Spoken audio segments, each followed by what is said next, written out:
There was a season in my life when I thought that leadership meant volume, more decisions, more hours, more holding everything together with the sheer strength of my own will.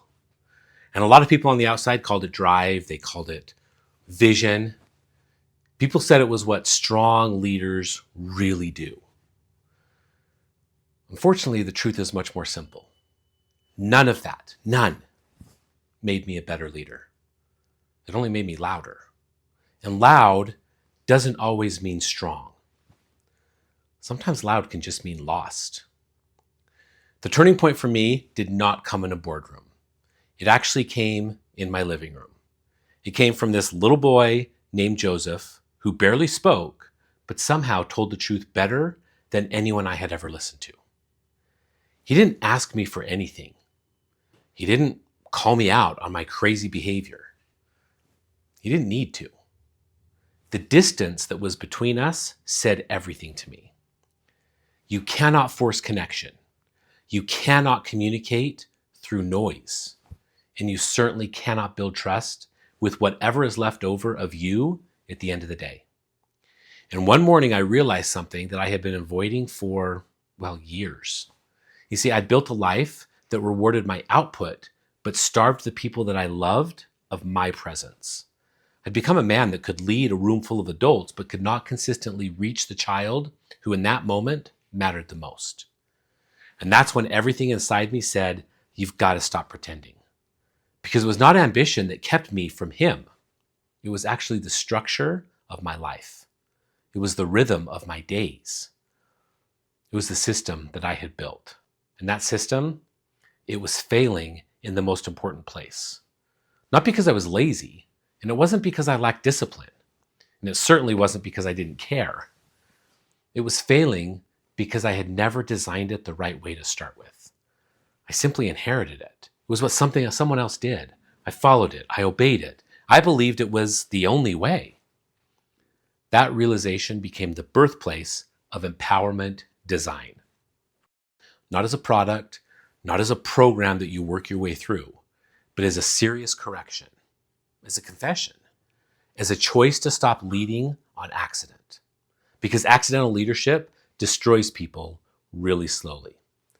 Confuses your team, it exhausts your best performers, and it creates a hesitation in people who were once really bold. It blinds you to the emotional cost of your own pace. And most leaders never see it happening because the world keeps clapping for the incredible, amazing results.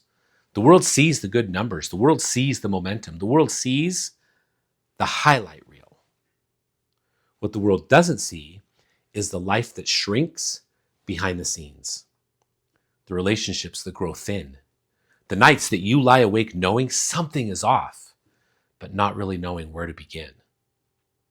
Leadership without intention always takes more than it gives. And I refuse to lead that way anymore. I want to lead with design, with structure, with clarity. And if leading with alignment is between who I am at home and who I am at work, I've got to get better. Because here's the truth. Your team does not need a superhero. They need a structure. They need a rhythm. They need consistency that doesn't depend on your stress level or on your calendar. They need leadership that breathes. Now, leadership is not about charisma. Leadership is not about pressure. It's not even about personality. It's not about being the center of everything. Leadership is the emotional environment that you create. It's the clarity that people feel when you're not speaking. It's the rhythm that they move in when you're not even in the room. It's the sense of safety that they carry when you stop trying to carry everything all by yourself.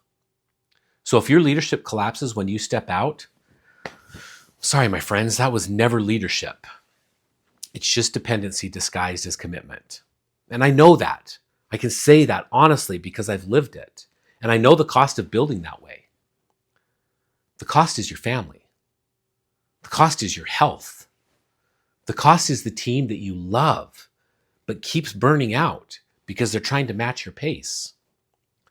So I'm building something different, not polished, not perfect, brutally honest, grounded, sustainable, and built for the leader who wants to rise without losing themselves in the process. Empowerment design is not about motivation because motivation fades, but proper design, that lasts. Empowerment design is not about coaching.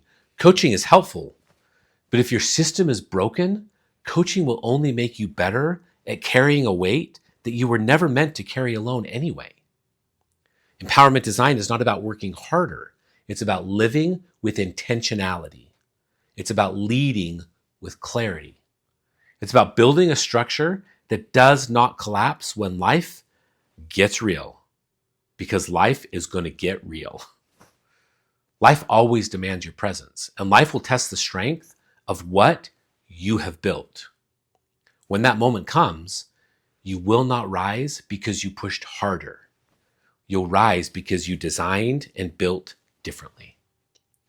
Something in you knows that it's time for a new way. Start with what started it for me. Read the book that began the entire movement, Leading Like Joseph. It's raw. It's honest. It's the story that changed the way that I lead forever.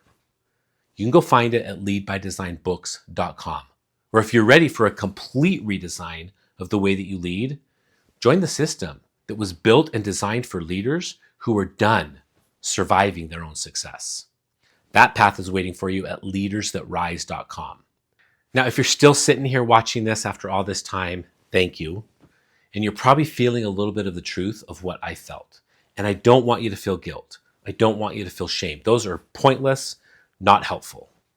I just want you to feel the quiet sense that things could be different. And maybe that you're ready for different. This is the moment where you stop leading on accident. This is where intention begins. It's time to build what lasts.